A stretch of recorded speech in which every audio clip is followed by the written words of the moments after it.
Hi students, welcome to Veradaris. SSC MTS ஓட special பேட்ச்ல English questions நம்ம discuss பண்ண போறோம். அதுல சாம்பிளுக்கு ஒரு क्वेश्चन இந்த வீடியோல பார்க்க போறோம். சோ क्वेश्चनக்குள்ள போலாம்.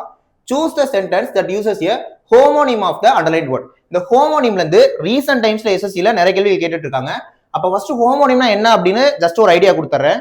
சோ homonymனா என்ன அப்படினா ரெண்டு வேர்ட் இருக்கும். அந்த ரெண்டு வேர்டுக்கான ஸ்பெல்லிங் சேமா இருக்கும். அந்த வேர்டுக்கான சவுண்ட் சேமா இருக்கும். ஆனா அந்த வேர்டுக்கான மீனிங் மட்டும் வேற மாதிரி இருக்கும். இப்போ ஒரு क्वेश्चन பாருங்க. The judge will sentence the accused tomorrow. சென்டென்ஸ்னா நம்ம எல்லாருக்குமே ஒரு வாக்கியம் அதான் நமக்கு தெரியும்.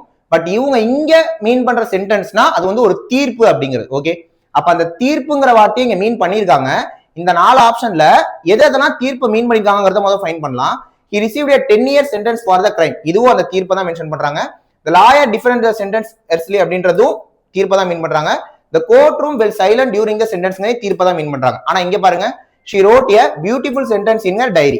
இது வந்து பாத்தீங்கன்னா ஒரு வாக்கியம். ஏன்னா she wrote a beautiful sentence அப்படிங்கிறது வாக்கியம். அப்போ இந்த சென்டென்ஸ்க்கான ஹோமோனிம் எதுனா இந்த சென்டென்ஸ் தான். ரைட்டா? இதே மாதிரி ரொம்ப ரொம்ப முக்கியமான யூஸ்ஃபுல் கரண்ட் பேட்டர்ன் क्वेश्चंस எல்லாமே நம்ம ப்ரோக்ராம்ல இருக்கு. கண்டிப்பா ப்ரோக்ராம் அட்டெண்ட் பண்ணுங்க.